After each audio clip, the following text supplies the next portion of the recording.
খলাক। জিবরাইল জিজ্ঞাসা করেছিলেন, নবী হে মুহাম্মদ, 3 বার আপনাকে আমি বললাম পড়তে, আপনি পড়লেন না। এবার আমি 5টা আয়াত পর তেলাওয়াত করলাম, আপনি যে আরম্ভ করে দিলেন।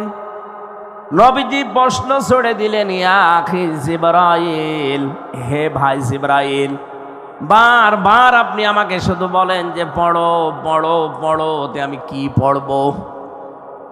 আমি তো যার তার নামে পড়তে পারি না, আমি তো দরগার নামে, দুর্গার নামে, বাবার নামে পড়তে পারি না। যখন এই বলেছেন বিসমি রব্বিকা, রবের নামে পড়েন, আমি কিন্তু আর দেরি করি নাই, এমনকি 1 আয়াতও পড়ি নাই, সঙ্গে সঙ্গে আপনার সাথে আমি 5 আয়াত পড়েছি। জোরে বলেন আল্লাহু আকবার।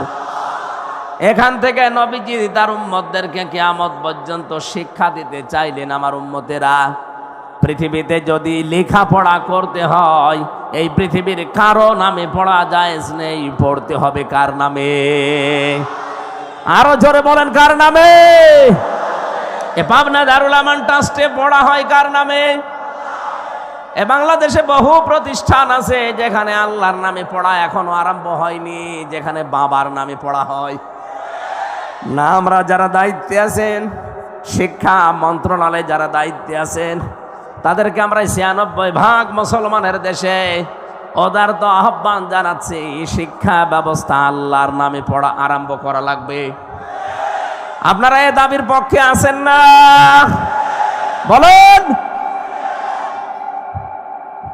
শুনলাম 154টা এখনো পর্যন্ত এই দেশে মাদ্রাসা লাইনে যারা আছে, তাদের এই প্রতিষ্ঠানগুলো এখনো পর্যন্ত কার্যকর ভূমিকায় যায়নি। আমার ভাইরা, ধর্ম উপদেষ্টা হিসাবে যিনি এখন দায়িত্বে আছেন ডক্টর আফামা খালিদ সাহেব, উনি অলরেডি বাংলাদেশের মসজিদের খতিব, ইমাম এবং মুয়াজ্জিনদেরকে সরকারিভাবে, বিশেষ করে পশ্চিমবঙ্গের মতো, তাদের ভাতার ব্যবস্থা অলরেডি করছে। এটা যদি কায়েম হয়, এই দেশে যতগুলো প্রতিষ্ঠান আছে, বিশেষ করে বাঁকা চোখে দেখা হয় যাদেরকে আল্লাহর নামে পড়ানো হয়, এই জন্য বাঁকা চোখে দেখা হয়, 96% মুসলমানের দেশে আমরা আহ্বান জানাবো এইগুলো তাড়াতাড়ি কলেজের মতো এমপিওভুক্ত করা হোক, কি সরকারিকরণ করা হোক, এটা আমরা চাই না। তাহলে তখন এই 2 টাকা 5 টাকার জন্য আপনার পেছনে ঘোরা লাগবে না তাদের।